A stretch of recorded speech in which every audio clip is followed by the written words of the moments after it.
Hello guys, so today I'm going to be making a quick video, or maybe not so quick, I don't know, about an experimental method that I came up with for the Rubik's Cube.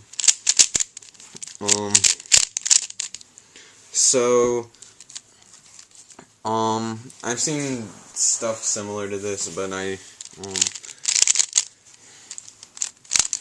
just think that this is really interesting. I can actually get pretty decent times with this method as opposed to like Rue or something. So I'm going to give you a basic, so basically I'm just going to show the basic steps of the method. So the first thing that you'll do,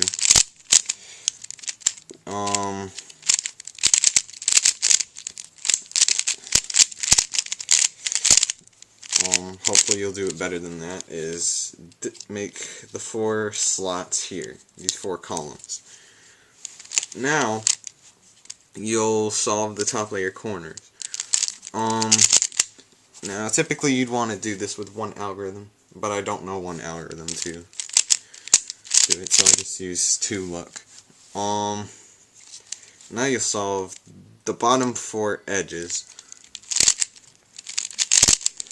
like so, and then you'll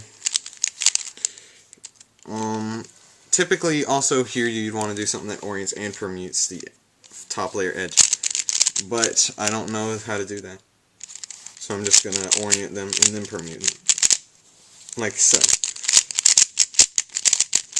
So I'm gonna kind of give an example of this method more in depth here.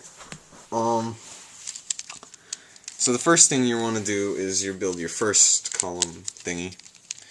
Typically this can be done, and I'm pretty sure you can do this pretty much always in 4 moves or less, usually. In this case it can be done in 2. I have this edge here and this corner here. So I can bring this edge here and then bring the corner here, and I have this slot.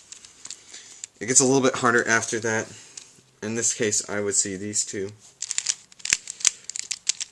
and I do something like that, put them in the back. You get a little bit more restricted as each one goes on. For the third one, I see these 2. This can be done in 4 moves, like that. And then the fourth one, I would do just standard stuff. And in this case, you can pretty much just solve the corners using one algorithm. Now you'll get all of the bottom layer edges in. So for this case, when the white's on top here and it's above where it needs to go, you'll do M prime U2 M. In this case, you'll move it out of the way, M prime, put it in, M. And then that's pretty much what you do. Now, for cases like this, you can actually force skips for... You can actually force a skip for the orientation of the last edges if you use orientation and then permutation. So I can skip that and then permute the edges. So I'll give one more example.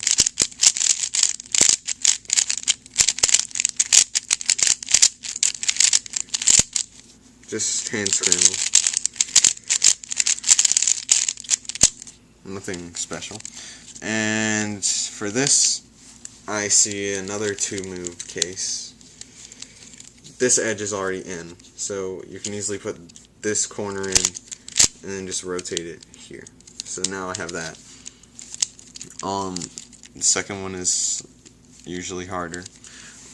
I can do this one in 4 moves here. This one and this one.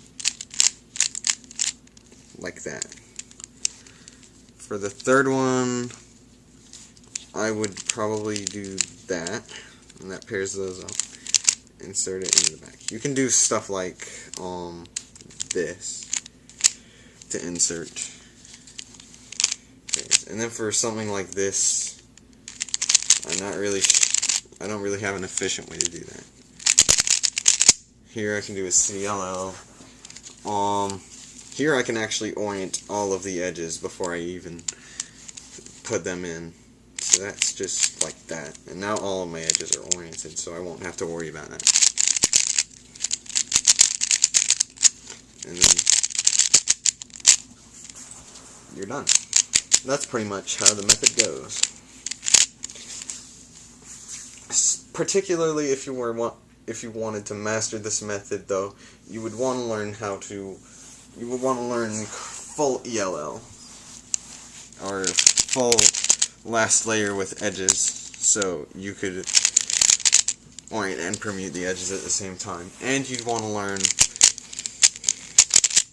how to orient and permute corners off in every case, if you were to use this as like your main method or something, or to get the most out of this method. And that's pretty much this method. Yeah, really interesting. It's probably not might not have been the only one to come up with a method like this, but I mean, I think it's pretty cool. Yeah, so that's pretty much the method that I came up with.